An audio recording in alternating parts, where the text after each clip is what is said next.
اللہ تعالیٰ نے قرآن کریم میں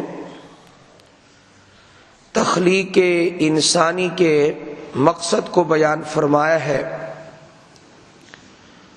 ساری کائنات کو اللہ تعالیٰ نے انسان کے نفع کے لیے پیدا کیا ہے۔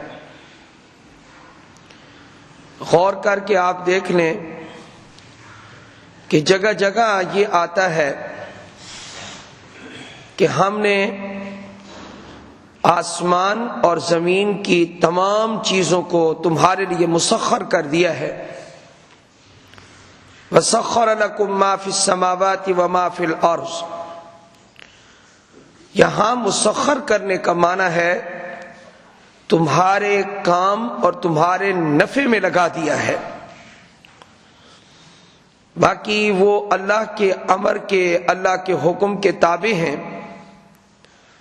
سورج، اس سے فائدہ انسان اٹھاتے ہیں،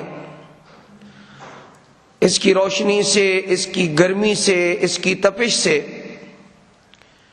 اسی طرح چاند ہے تو چاند کی دھیمی روشنی سے انسان نفع اٹھاتا ہے۔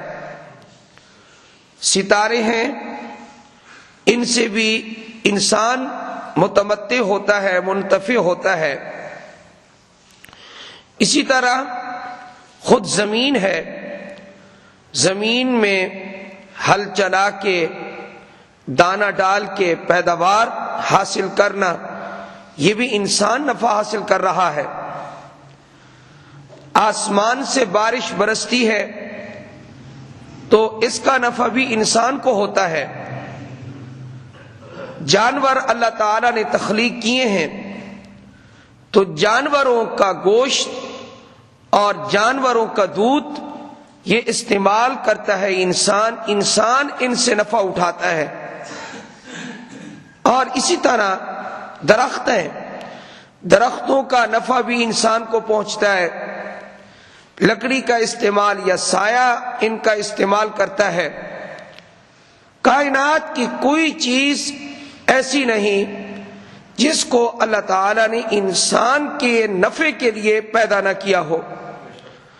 تمام چیزیں انسان کے نفع کے لیے پیدا کی ہیں۔